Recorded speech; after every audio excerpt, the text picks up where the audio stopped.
पटना के सबसे चर्चित संत माइकल हाई स्कूल में सोशल डिस्टेंसिंग को धत्ता बताते हुए टेस्ट लिया गया। यहां कक्षा 6 से लेकर 10 तक के छात्रों का टेस्ट लिया गया और इसके लिए स्कूल प्रशासन की तरफ से अभिभावकों से एक लिखित परमिशन मांगे गए। उसके बाद यह टेस्ट कंडक्ट किया गया।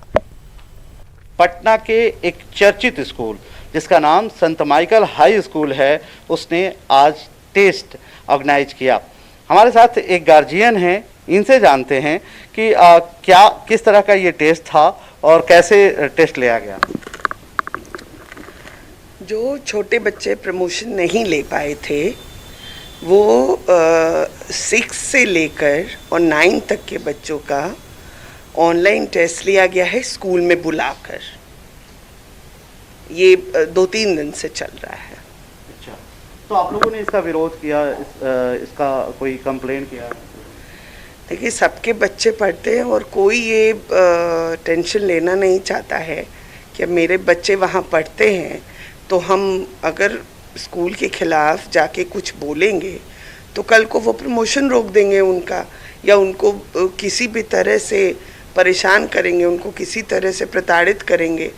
होते भी रहता है, हमेशा ऐसा होता भी रहा है बच्चों के साथ।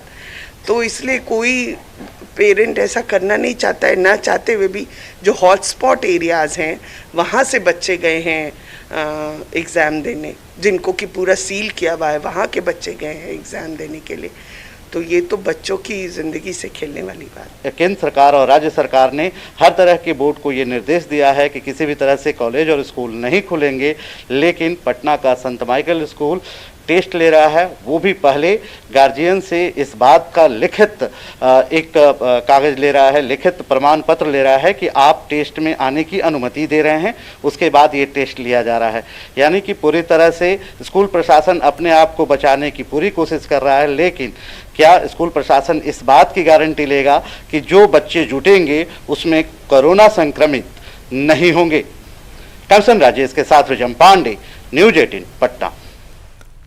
एलएसी के गलवन घाटी में चीनी सैनिकों के बीच झड़प के बाद कमांडर लेवल के तीसरे दौर की बैठक हो रही है और यह बैठक भारतीय इलाके के चुशूल में हो रही है।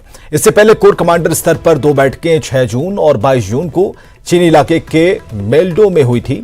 14 core commander lieutenant general Harinder Singh भारतीय प्रतिनिधिमंडल का नेतृत्व कर रहे हैं। भारत और चीन के कोर कमांडरों के बीच भारतीय सीमा के चुशूल में बातचीत शुरू हो गई है। तीसरे दौर की बातचीत है। पहली बातचीत 6 जून को हुई थी, दूसरी 22 जून को और अब तीसरी बातचीत आज हो रही है। भारत की तरफ से एजेंडा साफ है कि चीन के सैनिक जो विवादित क्षेत्र है जिसमें भारत और चीन दोनों की सेनाएं पेट्रोलिंग करती हैं लेकिन कब्जा किसी का नहीं है, उस इलाके में जो भी इंफ्रास्ट्रक्चर डेवलप करने की कोशिश उन्होंने की है, टेंट लगाने की कोशिश की है, वहां से वो वापस जाएं।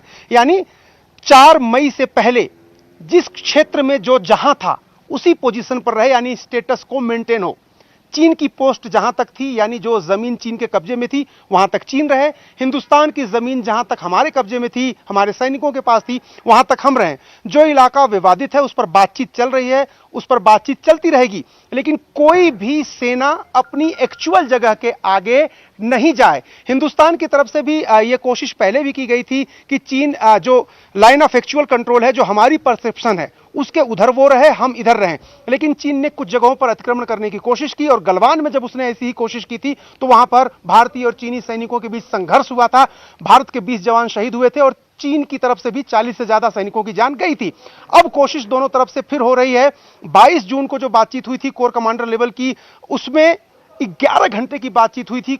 बहुत ज्यादा उत्साहजनक नतीजे नहीं थे।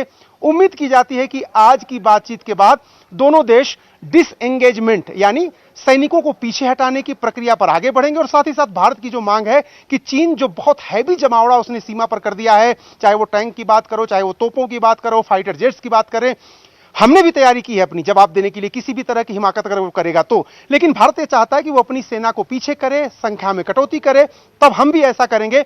लेकिन समझौता भारत किसी कीमत पर नहीं करने वाला है और भारत ने यह तय कर दिया है और ये साफ कर दिया जाएगा इस बैठक में कि संबंध सुधारने की पूरी कोशिश चीन की तरफ से होनी चाहिए। जिम्मेदारी चीन की है क्योंकि भारत ने कभी भी अतिक्रमण नहीं किया है, आक्रमण नहीं किया है। यह हमेशा चीन है जो एग्रेसिव नेचर से आगे बढ़ता है और इसीलिए स्टेटस को यानी 4 मई के पहले की जो स्थिति है वो बहाल होनी चाहिए। कोर कमांडरों की बातचीत में भारतीय पक्ष की तरफ से 14वीं कोर के जो कमांडर हैं हरिंदर सिंह, लेफ्टिनेंट जनरल हरिंदर सिंह, उनकी तरफ से बातें साफ कर दी जाएंगी। देखना पड़ेगा चीन क्या रुख अख्तियार करता है। कैमरामैन जयपाल सिंह रावत के साथ अरुण सिंह, न्यूज 18 लद्दाख। और खबरें लगातार जारी हैं, आप बने रहिए न्यूज 18 बिहार झारखंड के साथ।